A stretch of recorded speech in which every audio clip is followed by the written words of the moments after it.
ईशा के लिए अपने ही पापा के खिलाफ खड़ा हो गया है सूरज। रिश्तों की मर्यादा, घर की दीवारें और बाप बेटे का रिश्ता, सब कुछ दांव पर लग चुका है। कहानी उस मोड़ पर पहुंच चुकी है जहां रिश्तों की मर्यादा, घर की चार दीवारें और बाप बेटे का अटूट माना जाने वाला रिश्ता, सब कुछ एक ही पल में टूटता हुआ नजर आता है। सूरज, जो हमेशा परिवार की बात मानता आया, आज पहली बार ईशा के लिए अपने ही पिता अरविंद जी के सामने खड़ा हो जाता है।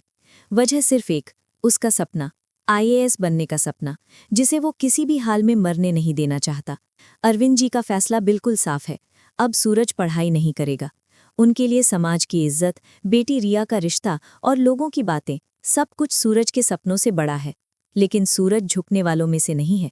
हालात इतने बिगड़ चुके हैं कि उसे घर में किताब खोलने तक की इजाज़त नहीं है।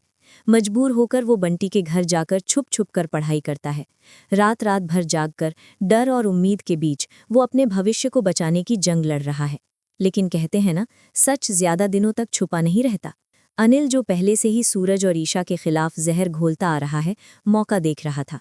जैसे ही उसकी नज़र सूरज पर पड़ती है, वो बिना शोर किए एक वीडियो बना लेता है। सूरज किताबों में डूबा हुआ। यही नहीं, वो वीडियो अरविंद जी को भेज देता है और साथ में एक जहरीला मैसेज भी। आपके मना करने के बावजूद सूरज आईएएस की तैयारी कर रहा है। अब आगे देखिए मैं क्या करता हूँ। ये मैसेज ऐसे वक्त पहुँचता है जब घर में खुशियों का माहौल होता है। मेहमान आए होते हैं, रिया की सगाई तय हो चुकी होती है और अरविंद जी बड़ी मुश्किल से ये रिश्ता संभाल पाए होते हैं। लेकिन जैसे ही उनकी नज़र उस वीडियो पर पड़ती है, उनके पैरों तले से ज़मीन खिसक जाती है। उन्हें डर सताने लगता है, कहीं ये रिश्ता टूट न जाए, कहीं समाज में बदनामी न हो जाए। डर, अपमान और तनाव मिलकर अरविंद जी के गुस्से को विस्फोट बना देते हैं। वो बिना कुछ सोचे समझे सीधे सूरज के पास पहुंचते हैं। घर में हड़कंप मच जाता है। चीख चिल्लाहट, शोर और अफरा तफरी के बीच अरविंद जी का गुस्सा सूरज पर टूट पड़ता है। सूरज दर्द से तड़प उठता है। घर वाले दौड़ दौड़ कर आते हैं।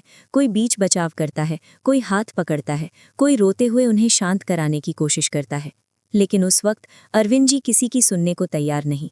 मैंने तुझे मना किया था, मैंने साफ कहा था, अब तू आईएएस की पढ़ाई नहीं करेगा। सूरज चुपचाप खड़ा रहता है। आंखों में दर्द है, लेकिन उससे भी ज्यादा चमक है अपने सपनों की।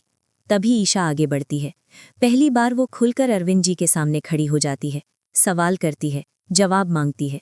उसकी हर बात अरविंद जी के गुस्से को और भड़का देती है। गुस्से में वो ईशा पर भी चिल्ला उठते हैं और यहाँ तक कह देते हैं, अगर मेरे फैसले से दिक्कत है तो अपने पति को लेकर इस घर से चली जाओ, ये घर मेरा है। और तभी अचानक लड़के वाले घर पहुंच जाते हैं। माहौल एक बार फिर बदल जाता है। गुस्से और डर के बीच सगाई की रस्में किसी तरह पूरी होती हैं। सब अपने जज्बात दबाकर मुस्कुराने का दिखावा करते हैं। लेकिन जैसे ही मेहमान जाते हैं, घर में सन्नाटा छा जाता है। उन्हीं भारी पलों में अरविंद जी आखिरी फैसला सुना देते हैं, अब सूरज आईएएस की पढ़ाई नहीं करेगा, ये मेरा अंतिम निर्णय है। ये सुनते ही ईशा का सब्र टूट जाता है। वो साफ शब्दों में कह देती है, सूरज सिर्फ आपका बेटा नहीं है, वो मेरा पति भी है और मैं ये फैसला नहीं मान सकती। बस यहीं आग भड़क उठती है। गुस्से में अरविंद जी ईशा को धक्का दे देते हैं और उसे घर से बाहर निकाल देते हैं। ये देखकर सूरज का दर्द अब गुस्से में बदल जाता है।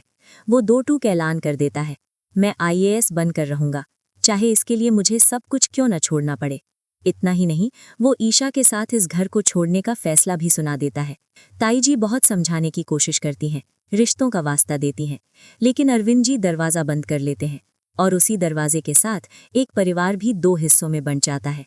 अब सबसे बड़ा सवाल ये है, क्या ईशा इस साजिश की सच्चाई तक पहुंच पाएगी? क्या इस पूरे खेल के पीछे गुलाब सिंह का हाथ है? और क्या सूरज अपने सपने और अपने रिश्तों दोनों को बचा पाएगा? आपको क्या लगता है, आगे क्या होगा? अपनी राय कमेंट में ज़रूर बताइए।